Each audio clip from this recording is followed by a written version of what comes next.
The Foxwell OBD code reader was sent to me at no charge for the purpose of this review, and right on the outside of the package it says that it is the easiest to use in the industry. So we're going to put that to the test. I don't know a whole lot about these things, but I do know how to read the codes. And so every vehicle has what's called an OBD plug, and that's going to be found up underneath the steering wheel. So all we're going to do is plug this in. And when you plug it in, it's going to run off the battery of your vehicle. And then the next thing that we want to do is just see what's on our menu. So we have the OBD code, we have the trouble code lookup, the review, print the data, about this device, and then the setup, which is just going to be your language and your country and things like that. You've also got your up-down arrows, left-right arrows, instant information here, back, enter. And so all we're going to do right now is just turn the key. We're not going to start it. I do know that I've got a couple of codes already stored.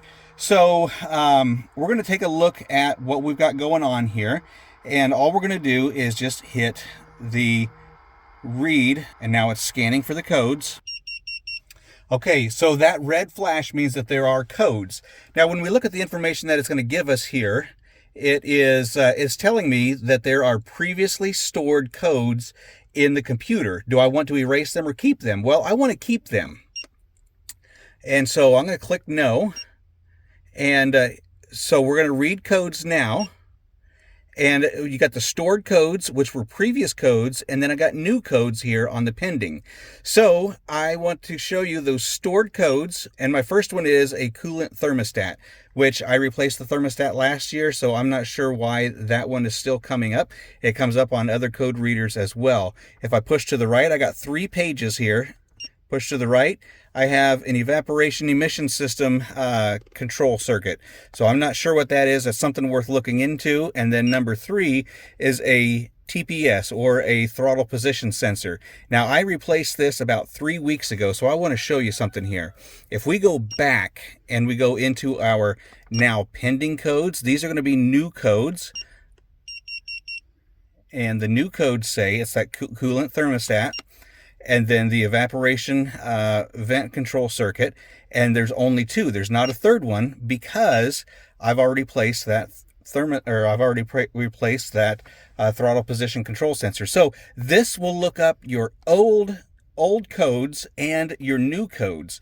So one thing that I could do here is I could erase the old codes, I could erase the new codes, and wait to see if my check engine light comes back on again, throws another code, and really be certain as to what's going on with the vehicle if I'm having any vehicle troubles.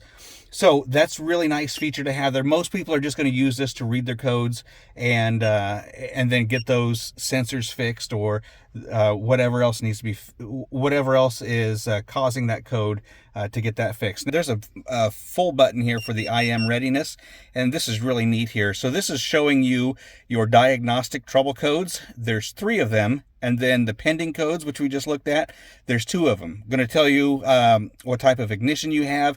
If there are any issues anywhere, it's not going to have a green check mark. It's going to have something else if it is available. So having all these green check marks shows me that my engine is running smooth, running correctly, and doing everything that it should. So now we're just going to go back and we are going to erase our codes, because none of these are extremely serious codes that are causing vehicle problems or running rough or anything of that nature. And so we've got those erased. So the next thing, we'll just move on down here. We can check all of our O2 sensors, and that's going to show them on bank 1, bank 2. And it's also going to show you if you're running rich, running lean, all those other neat kind of diagnostic tools, all going to be found right in here in the Foxwell. You can look up all of your vehicle information on here and get everything that you need, from your VIN number to your O2 sensors and everything in between. This thing is really a super nice little unit here, and so I'm pretty impressed with it. Was it easy to use? It was absolutely easy to use. And would I recommend this? I would certainly recommend this OBD code reader. I think that every person needs to have one of these so that you don't have to go to a shop and pay for one of their expensive diagnostic tests. You can do everything right here in your driveway and then you can go into the shop, get the parts that you need, or get those parts replaced, and not having to pay for extra work that your vehicle is not needing. The Foxwell OBD code reader, it really is, I mean, you saw it, one of the easiest to use in the industry.